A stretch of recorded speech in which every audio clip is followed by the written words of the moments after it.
Et comment, ça va? À Lillian, Ohio, durant l'hiver de 1979, pour la première fois en 784 jours, la scierie de la ville a eu un accident. Une jeune mère d'un adolescent nommé Joe est morte dans la tragédie. Le jour des funérailles, amis, collègues de travail et voisins se sont rendus à la maison de la famille pour pleurer sa perte. Le plus affecté était Joe, qui serrait fort le pendentif de sa défunte mère, son seul lien avec elle. Les gens autour de lui s'inquiétaient pour son avenir, sachant qu'il ne s'entendait pas bien avec son père, qui ne s'occuperait probablement pas bien de lui. À un moment donné, un ouvrier de l'usine nommé Louis est passé devant la maison. En le voyant à la porte, le père de Joe, le shérif adjoint Jack, a explosé, attaquant Louis et le blâmant pour l'accident. Il l'a battu, l'a arrêté et l'a emmené au poste de police. 4 mois plus tard, les vacances d'été approchaient et les élèves ont reçu la tâche de faire un film. Un garçon nommé Charles a endossé le rôle de réalisateur d'un film de zombies, déterminé à remporter le festival de cinéma de l'école. Il avait besoin de l'aide de ses amis, dont Joe, Preston, Marty et Carrie. Ils avaient déjà tourné quelques scènes, mais Charles n'était pas satisfait. Étant plus âgé, avec un permis de conduire et de l'argent à dépenser, ils pouvaient rendre leur film plus grand. Ils avaient des accessoires, des voitures et d'autres ressources, ce qui leur donnait un énorme avantage sur les plus jeunes élèves. La seule façon de rivaliser était de créer une histoire qui ferait que le public tombe amoureux du film. Promettant de réfléchir au scénario, Joe est rentré chez lui et a trouvé son père en train de pleurer dans la salle de bain. Toujours en deuil de sa défunte épouse. Essayant de ne pas paraître faible devant son fils, il a invité Joe à prendre un café et lui a donné un billet pour un camp d'été, un endroit où les enfants apprenaient à grandir. Joe a refusé, sachant que cela prendrait 6 semaines et qu'il ne pourrait pas aider ses amis avec le film. Cette nuit-là, il est sorti en cachette, contactant secrètement Charles par talkie-walkie. Ensemble, ils ont réalisé que le film avait besoin d'une intrigue secondaire romantique. Alors, Charles a convaincu Alice, la fille pour qui tout le monde à l'école avait le béguin, d'apparaître dans son film. Cette nuit-là, les 5 garçons se sont retrouvés et se sont cachés dans les buissons jusqu'à ce qu'une voiture s'approche. Alice conduisait la voiture de son père, l'air nerveuse, quand elle a vu Joe parmi les garçons. Elle a réalisé qu'il était le fils du shérif adjoint et a craint qu'il ne la dénonce, car elle n'avait pas de permis. Joe l'a rassurée, disant qu'il enfreignait aussi les règles.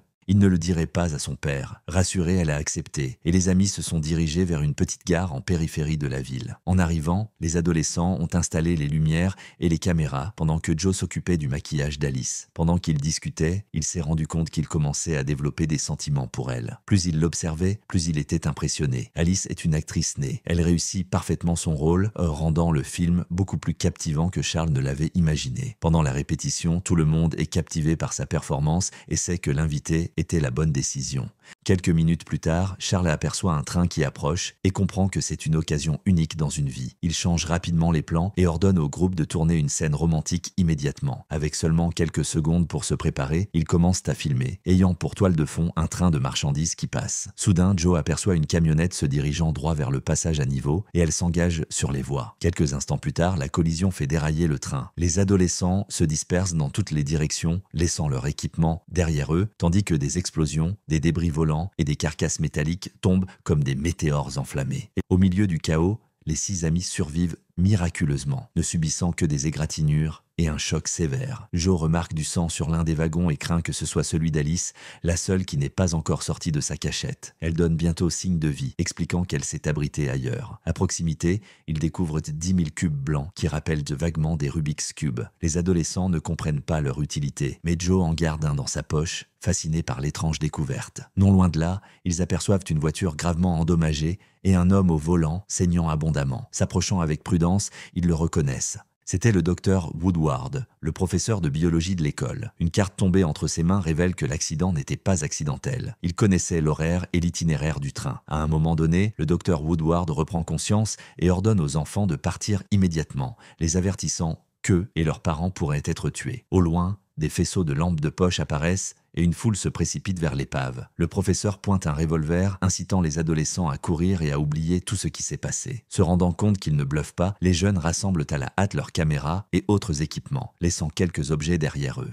C'était le docteur Woodward, le professeur de biologie de l'école. Une carte tombée entre ses mains révèle que l'accident n'était pas accidentel. Il connaissait l'horaire et l'itinéraire du train. À un moment donné, le docteur Woodward reprend conscience et ordonne aux enfants de partir immédiatement, les avertissant qu'eux et leurs parents pourraient être tués. Au loin, des faisceaux de lampes de poche apparaissent et une foule se précipite vers l'épave. Le professeur pointe un revolver, incitant les adolescents à courir et à oublier tout ce qui s'est passé. Se rendant compte qu'ils ne bluffent pas, les jeunes rassemblent à la hâte leurs caméras et autres équipements, laissant quelques objets derrière eux. Il veut la convaincre de continuer à jouer dans le film. Plus tard, Joe va lui rendre visite en personne pour ne trouver que son père. Louis réagit avec colère, le chassant et interdisant à sa fille de voir le fils du shérif adjoint. Comme toute adolescente, Alice se rebelle contre les ordres de son père et accepte de jouer dans le film. Sortant en cachette de la maison, elle participe à plusieurs scènes sur une colline près du lieu de la catastrophe de la veille. Observant à distance, les adolescents remarquent les militaires qui nettoient soigneusement et collectent les cubes mystérieux. Les soldats agissent méthodiquement, ignorant le shérif et son adjoint et refusent d'expliquer l'incident. Le colonel Nelek, supervisant l'opération, ordonne que tous les cubes soient rassemblés et retirés de la ville immédiatement sans expliquer pourquoi ils sont si dangereux. Jack se rend compte que quelque chose d'étrange se passe et essaie d'obtenir plus d'informations, mais le colonel est peu coopératif. Le shérif adjoint espère obtenir le soutien du shérif, mais l'homme refuse de s'impliquer avec les militaires. Cette nuit-là, il s'arrête à une station-service où quelque chose de mystérieux se produit. D'abord, il voit une meute de chiens fuyant la ville, puis des bruits étranges éclatent à proximité. Tandis que le shérif regarde autour de lui, il trouve quelque chose de terrifiant qui l'attaque.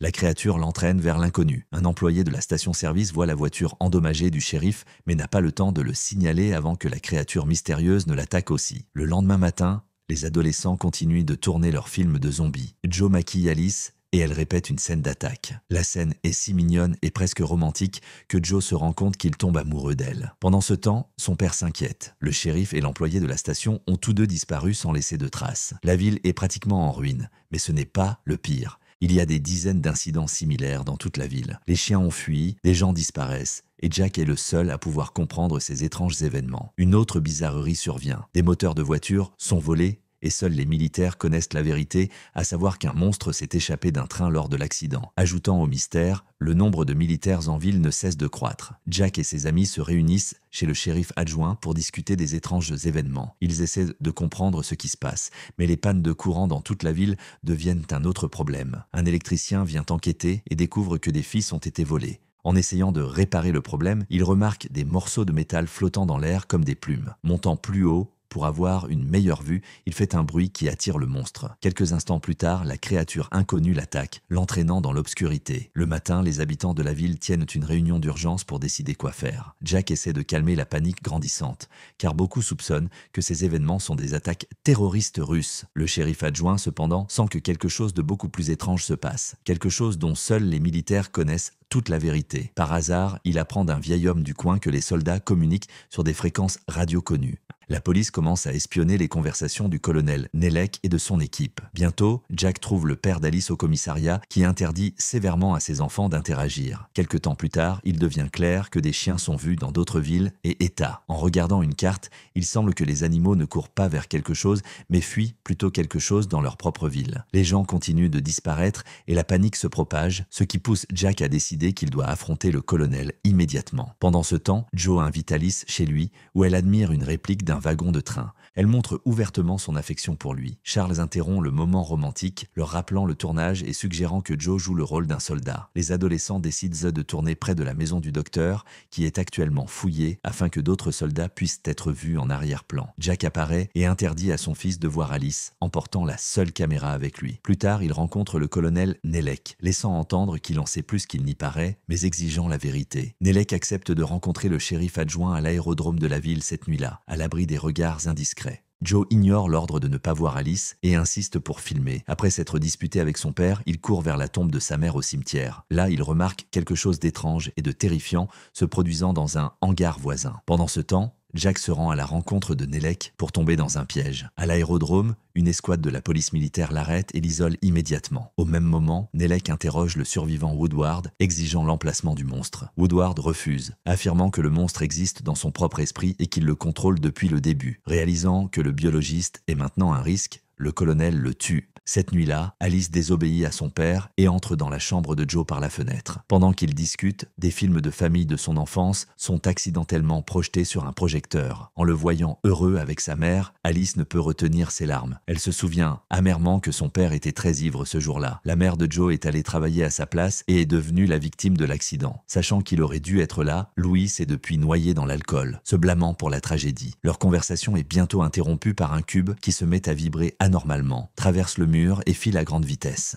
Le cube se dirige vers le château d'eau. Quand Alice rentre chez elle, elle se dispute avec son père pour être allée chez Joe, refusant de poursuivre la confrontation. Elle part à vélo, son père la poursuit en lui demandant pardon, mais il a un accident. Alice essaie de l'aider pour être capturée par la créature mystérieuse. Louis voit cela se refléter dans un miroir brisé et entend le cri de sa fille, mais est impuissant à l'empêcher. Pendant ce temps, les militaires incendient les champs et, utilisant le feu comme prétexte, lancent une évacuation urgente de la ville. Le lendemain matin, Charles et Joe se disputent. Joe a choisi Alice pour le rôle principal uniquement parce qu'il était amoureux d'elle. Charles est irrité non seulement par le fait que son meilleur ami soit tombé amoureux d'Alice, mais aussi par le fait qu'elle ressente la même chose. Leur discussion est interrompue par l'enregistrement d'une caméra qui a capturé le moment de l'accident de train. La fumée obscurcit la cause de l'accident, mais quelque chose rampant hors de l'épave ressemble effroyablement à un monstre tout droit sorti d'un film d'horreur. Il n'y a pas de temps pour enquêter davantage. Les militaires ordonnent à tout le monde d'évacuer la ville immédiatement. Les habitants sont transportés vers un camp temporaire. Au camp, les enfants retrouvent des camarades de classe et aperçoivent Louis qui est en deuil et au bord de la folie. Il affirme que sa fille a été enlevée, mais les militaires et la police rejettent son histoire comme les délires d'un homme ivre. Se rendant compte qu'ils doivent retourner en ville, les adolescents ont besoin de quelqu'un prêt à les y conduire. Utilisant le charme de sa sœur aînée, Charles contraint Don à être leur chauffeur. Preston, très effrayé, reste au camp tandis que Joe, Charles, Carrie et Martin retournent furtivement en ville par des routes alternatives. Là,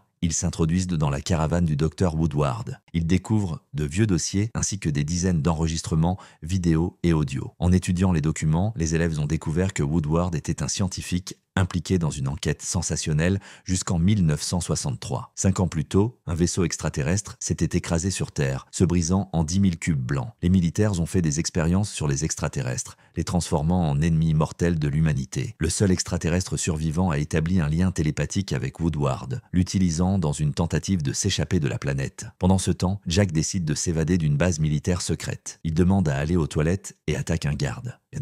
Déguisé en uniforme de soldat, il provoque une explosion en guise de diversion. Se dirigeant vers le camp de déplacés, il ne voit pas son fils dans une voiture, mais trouve Preston. Apprenant que les adolescents sont partis à la recherche d'Alice, Jack prend Louis et le force à se joindre à la mission pour sauver leurs enfants. Après avoir examiné tous les documents, Joe se rend compte que l'extraterrestre préfère vivre sous terre et se souvient d'un étrange hangar près du cimetière. Comprenant où Alice pourrait être, lui et ses amis partent, mais sont interceptés par une unité militaire dirigée par un colonel. Les enfants sont arrêtés et enfermés dans un compartiment sécurisé d'un bus. En chemin, l'extraterrestre attaque le bus, causant d'importants dégâts. Les soldats paniquent, mais Nelek ordonne l'utilisation d'armes de suivi pour laisser la créature s'échapper afin de pouvoir la suivre et la tuer. Mais les fléchettes GPS échouent. L'extraterrestre est très agressif. Il retourne le bus et monte à bord avec l'intention de tuer tout le monde, y compris le colonel. Heureusement, Joe brise une vitre, lui permettant, ainsi qu'à ses amis, de s'échapper. Donnie arrive sur les lieux, les aidant à s'enfuir vivants et indemnes. Le vendeur avait consommé des substances illégales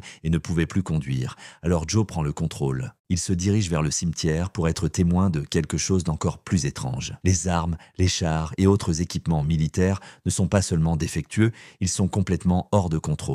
Les soldats paniquent, tandis que les chars et les hélicoptères se déplacent et tirent de 100 personnes aux commandes. Des tirs et des explosions retentissent dans toute la ville, forçant les 4 adolescents à abandonner la voiture et à se réfugier dans une maison voisine. Quelques instants plus tard, une partie de la maison explose, blessant gravement la jambe de Martin. Charles reste derrière pour aider son ami à stopper l'hémorragie, tandis que Joe et Carrie continuent pour trouver et secourir Alice. Pendant ce temps, Louis et Jack se réconcilient, réalisant qu'ils partagent le même objectif, sauver les enfants. Joe et Carrie arrivent au hangar près du cimetière où ils découvrent un tunnel menant sous terre. Dans le labyrinthe des catacombes, un monstre rôde, tuant quelques humains et en gardant d'autres en otage. L'extraterrestre collecte aussi des pièces de voitures et des appareils électriques, les transformant en une nouvelle et mystérieuse machine. Carrie, fan de pyrotechnie, distrait la créature pour donner à Joe une chance de secourir Alice. Pendant la fuite, ils réaniment une femme au foyer et le shérif, puis tentent de trouver la sortie. Le shérif pense connaître la sortie, mais il se trompe et devient la prochaine victime de l'extraterrestre. La femme au foyer meurt peu après, laissant les enfants piégés. Alice et Carrie sont terrifiés, réalisant qu'ils pourraient être tués, mais Joe reste déterminé. Quand l'extraterrestre le saisit, Joe répond avec empathie et respect. Il convainc le monstre de ne pas leur faire de mal, expliquant qu'ils n'ont pas de mauvaises intentions et comprennent son agression envers les humains. Quelque temps plus tard, Carrie Alice et Joe émergent